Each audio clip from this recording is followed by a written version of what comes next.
Good morning. This is exciting. I'm honored to be here with you all for the first press briefing with Harris for President in the Democratic Convention here in Chicago.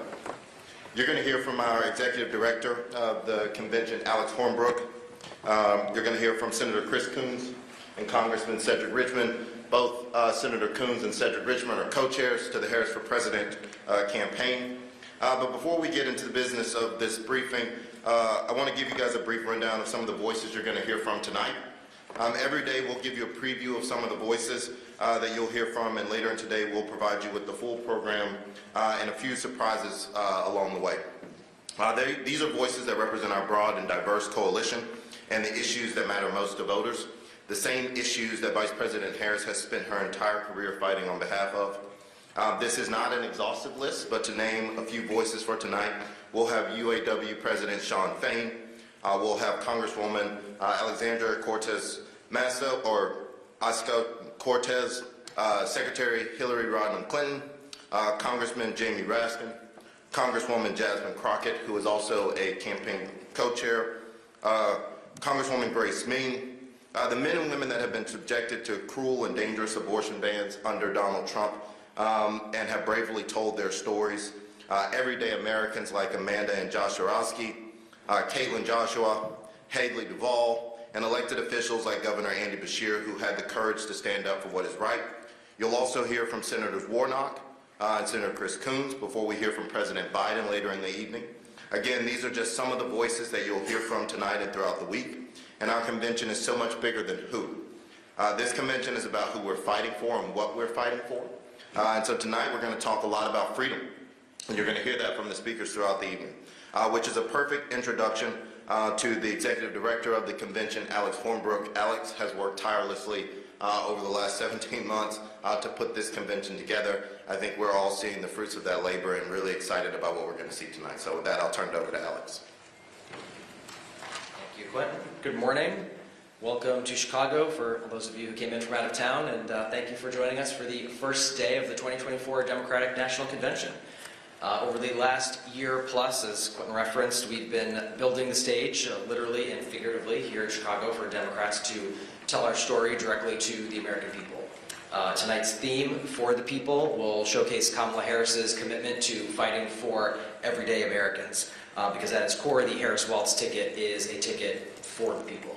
And we'll also be honoring, of course, President Joe Biden. We would not be here without him. His historic record of accomplishment with Vice President Harris by his side is unmatched by any presidential administration in modern history, and it's going to be our honor to spotlight and showcase the the accomplishments of the Biden-Harris administration, as well as the bold vision for the future that Kamala Harris, Tim Walz, and Democrats up and down the ticket will be fighting for this November. And so with that, I'm going to turn it over to Senator Chris Coons. When we gathered for our last convention 4 years ago, it was virtual because we were in the middle of a terrible pandemic caused by the mishandling of the previous president. We were in the middle of an economic crisis caused by that badly mishandled pandemic. And then just 2 weeks before Vice President Harris and President Biden were sworn in, there was an assault on our democracy at the Capitol. So it's important to look back for a moment and realize that when Joe Biden and Kamala Harris came into office, they inherited one of the worst possible situations: public health, economics, democracy. Joe Biden made it clear that he was running for president to restore the soul of our nation. And tonight, 4 years later, it's worth our taking a few minutes to reflect on just how much progress Joe Biden and Kamala Harris made. As someone who spent 36 years in the United States Senate, Joe Biden understood how to build coalitions, how to work across the aisle, how to deliver for the American people. And he and his trusted Vice President, Kamala Harris, got passed, and he signed into law, more consequential legislation than any president in my lifetime.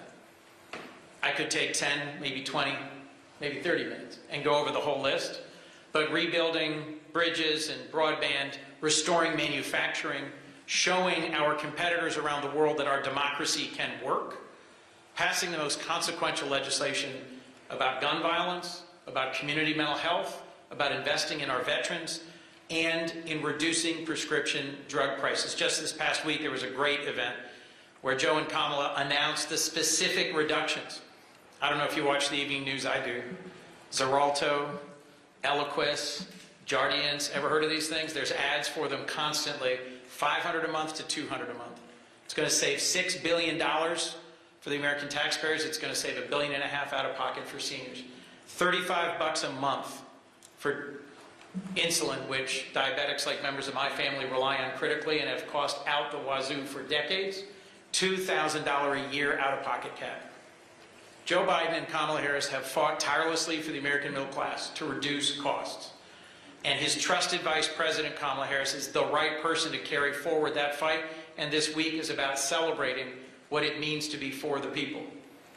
Vice President Harris has chosen in Tim Walz a running mate who has a coach, a congressman, a sergeant, a veteran, a governor, has a record of fighting for the middle class. And I'm excited that we're kicking off our campaign by celebrating just how much Joe Biden got done at home and abroad. Standing up to Putin's aggression in Ukraine, not just strengthening but expanding NATO, rebuilding incredible creative partnerships throughout the Indo-Pacific and with the Global South to make us safer and stronger. He's got a longer record of accomplishment than we could possibly celebrate tonight, but I'm grateful to play some small part in doing that. The contrast couldn't be sharper. Donald Trump, as president, talked about rebuilding our infrastructure. Joe Biden and Kamala Harris actually got it done. Joe Biden talked about restoring manufacturing and got it done, where Donald Trump just talked. Reducing prescription drug prices and strengthening and defending our nation's access to affordable health care. Donald Trump said he would get it done. Joe Biden and Kamala Harris did it.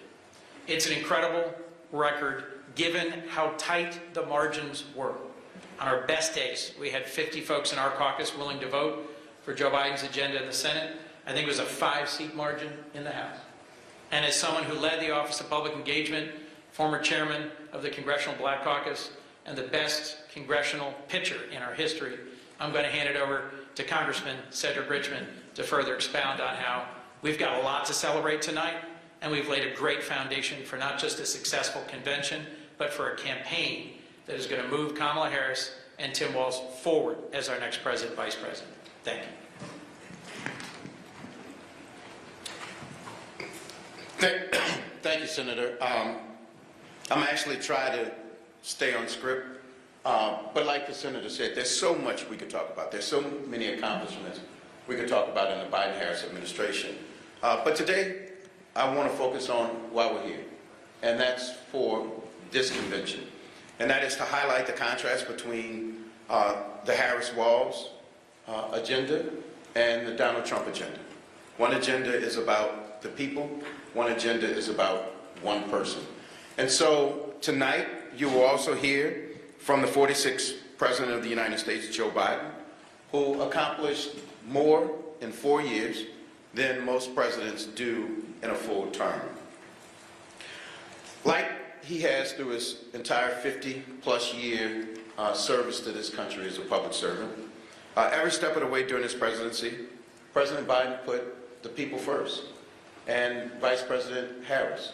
It was never about politics. It was never about profit. It was never about party.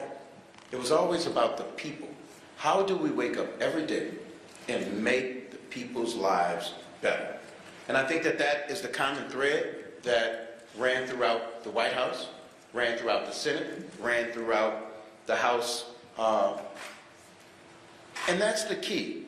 And so if there's any stark difference we take away today, it is that everything we do is for the people. And you will hear that common thread consistently through the night. You will also hear the president tonight talk about the successes of the Biden-Harris administration. And I think it's important for him to answer those age-old questions of, what have you done for me lately? Why bother to actually go out and vote? And so he has to remind people of the successes that the Biden-Harris agenda had. The fact that so many people came out in historic numbers the last election and put them in the office. But what did they get for it? And that's what you'll hear tonight. And he'll go down the list And I think you will see a very proud president that throughout his entire career has always made sure that he was thinking about the people. And we're excited about that. The last thing I'll say about the president and what he'll say tonight and what he will show tonight is one of my favorite quotes about politics. Politicians worry about the next election. Statesmen worry about the next generation. And it was a statesman who came off the sideline 4 years ago to be the worst president in the history of the United States, a person who posed the biggest threat to the United States. And it was a statesman who passed and who will pass the baton on to Vice President Kamala Harris to continue to put this country first. And so here in Chicago, we're united. We're ready to answer the divisive, backwards vision of Donald Trump with a positive, joyful vision for the future. Now, Vice President Harris, Tim Walz stands ready to carry the torch forward as we look toward the future and fight against those who would divide us and drag us into the past. This is about tomorrow. This is about making sure that tomorrow is better than yesterday, and that all the tomorrows to come are better than the yesterdays that we've had. And so, if you look at where we were 4 years ago, and the senator touched on it, 54% of schools closed, businesses shuttered, people dying. You couldn't even go to funerals. You couldn't celebrate the lives of your loved ones. You couldn't visit them in the hospital to say goodbye. That's what the country was 4 years ago, before we had a president that came and a vice president that came in very intentional about righting those wrongs. But under President Biden, let's go back to Trump. I'm going to spend just another second on what we inherited. Crime and unemployment were up. Trump cut taxes for billionaires and corporations and made those in the middle class and those aspiring to be in the middle class pay for it. We saw an insurrection at the Capitol, led and encouraged by that same unhinged former president. And I want you all to remember, Senator and I, we were in the building. It wasn't peaceful protesters. It was an insurrection. And if you have any doubts of how it started, go to the debate when President Trump said to the Proud Boys, stand by, stand back and stand by. Then he summoned them to D.C. on January 6th. Then spoke that morning and said, we're going to go to the Capitol and you need to stop the steal, which cost us the lives of law enforcement agents and made us the mockery of the world that we no longer had peaceful transition of power. And now he wants us to hand him back the reins of this nation as he runs on a Project 2025 agenda to ban abortion nationwide, jack up costs on the middle class by thousands of dollars, and fire civil servants and replace them with Trump loyalists. But the American people know better. They elected President Biden and sent Donald Trump packing in 2020, and they will reject him again in 2024. And they will send Vice President Kamala Harris and Tim Walz to the White House. The American people want a leader who will bring us forward, not back, who will lead us into the future instead of trafficking in the politics of division. America is ready for President Harris and Vice President Walz. Joe Biden showed this country what real leadership looks like. It's about getting things done for the American people. Results, progress, doing the right thing simply because it's the right thing.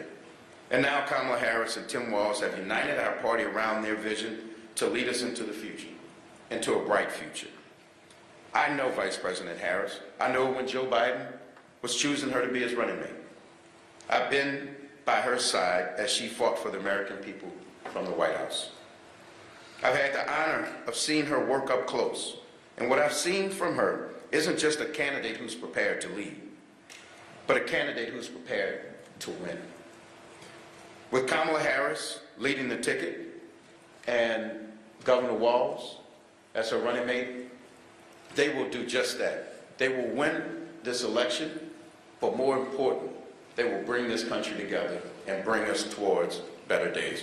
With that, I will turn it over and we'll have a little Q&A. We do have a surprise, so we're going to welcome our convention chair, Mignon Moore.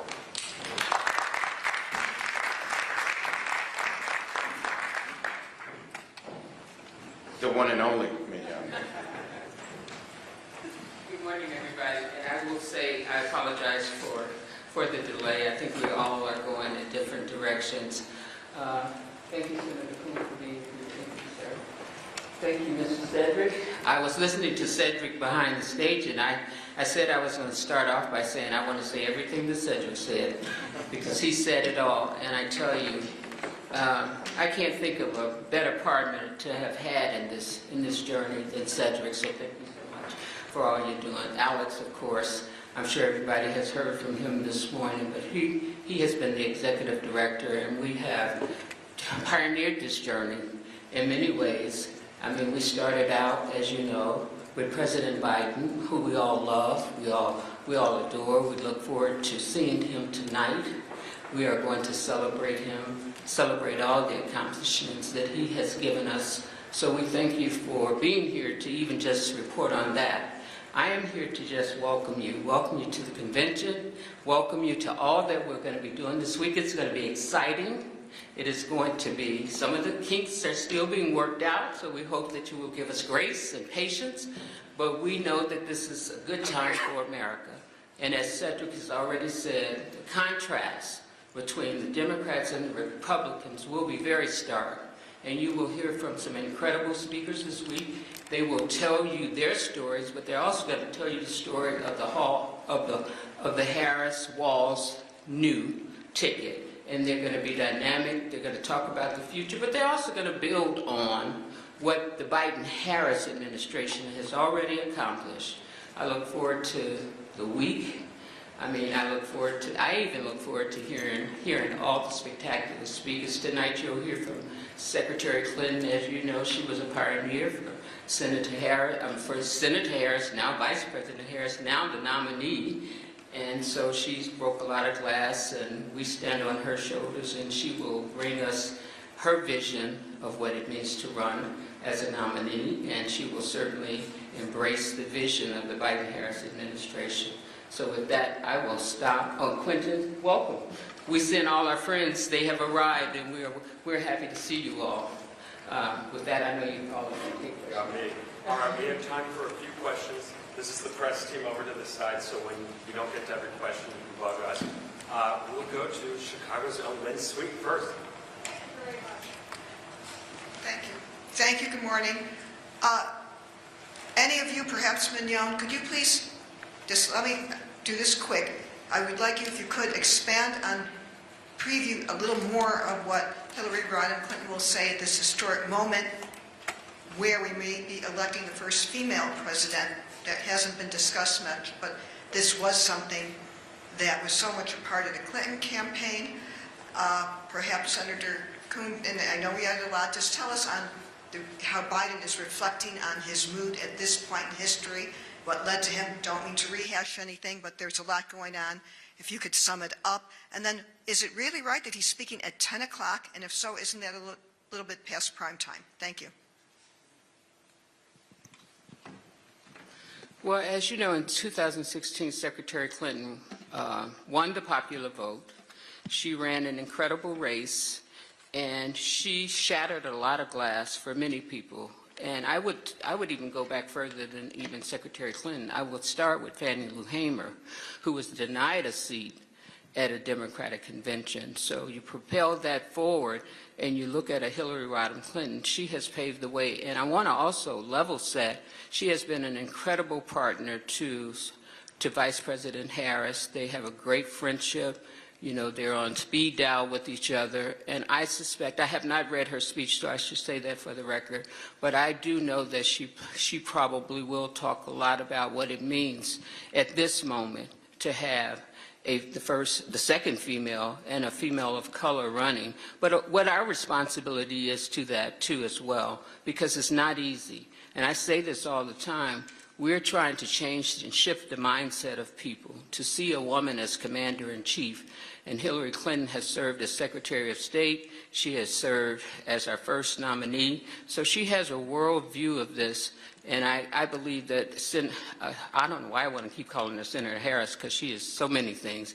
But Vice President Harris also has a world view of what that means. And I think you will see that coming together this week. I'll just say briefly, the last few times I've had a chance to be with him, to speak with him, President Biden and First Lady Jill Biden are optimistic. They're focused on the future, on things that matter greatly to the American people, that they're determined to get done in the remaining 5 months. The Cancer Moonshot, there was just a wonderful event at Tulane that Cedric was at with them. I had a chance to be with the President in Austin as he was talking about the 60th anniversary of the Voting Rights Act, and he made some bold proposals about court reform. There's work to do abroad and at home. He's not just the leader of the free world, he's actually leading the free world. There's a war in Ukraine and a determination on his part and many of us to make sure that Ukraine gets the resources to win this fight. So whether it's the celebratory and positive event he just did with the Vice President about prescription drug price reduction, or it's campaigning, no one loves to campaign like Joe Biden. You will see him campaigning with some joy and some lift in Pennsylvania and around the country, and focusing on the job that's yet to be done, both for the remaining 5 months and then going forward. We will come back to the final schedule. No, isn't that out of prime time? It's Tempe Central, and it will be in prime time, Lynn. What time? Lynn, we're setting the final schedule after this. So, Yes. next question. Let's go to Luke Coach. Can you name yourself an outlet? Yeah. Hello, my name is Igor Nemushin. I'm a correspondent from RIA News Agency DC Bureau. So I wonder if there are any talks, or what is the part of the agenda that will be dedicated to war in Ukraine and to fighting with Russia during this DNC? And if yes, then when should we expect such kind of conversations? Thank you. You will see on the program, woven through the entire 4 days, obviously the President will probably cover a lot of that tonight in his speech. I'm sure the Vice President will cover it in her speech. We have on Thursday, I believe, or it's Wednesday or Thursday, we have a full foreign policy section, and you will hear a lot about Ukraine. You'll hear a lot about all the things that we are working towards, finding solutions. Gaza will be a part of those conversations as well. Mm-hmm. All right, Brittany Shepard, ABC. Oh, like very Wendy Williams with you. Thank you very much for doing this, guys. I want to dig in a little bit more to the preview of Biden's speech. I know we're going to hear a lot about the Biden record, but I want to know, can you detail a little bit more about how he plans to pass the torch, more fulsomely endorse Harris? Like, what will that part of the speech really look like, sound like? Well, I won't give away the speech. The President and I, we may look alike, but I can't go that far. What I will tell you is that I think what he's going to say, in part, is that he picked Kamala Harris to be his running mate because she was brilliant, because she had experience as a prosecutor, experience as an attorney general. She was an effective and forceful U.S. senator. So when he picked her to be a real governing partner. And then through the years, she was that governing partner. She cast, like the senator said, so many tie-breaking votes, but she was also a person who held the Senate together in terms of that small minority, small majority, so that they could get historic things done. And so I think he's going to make sure that people understand he picked her because she was great, she was a great partner, and that she's going to be a great next president of the United States. We'll take one final question. Lindsay Hughes, CNN affiliate. Just have a question, logistical question. Thank you. Oh, thanks for doing that. When will we have the schedule just for broadcasting purposes for the Biden speech? And then also, will we see the vice president in the hall listening to the president's speech and then on stage as well after? Yeah, I think I was going to say the same thing that that Kevin did, which is that I think we have a slightly more detailed schedule coming out shortly after this, but there are also some elements that will be released day by day for your planning purposes. I think the team right behind you can fill you in on that after we wrap up here. Thanks. We are going to get as many excerpts every single day as we can. Goodbye, everybody. We're good. We will try our best every day. Yeah, that is the hope. Bye, guys.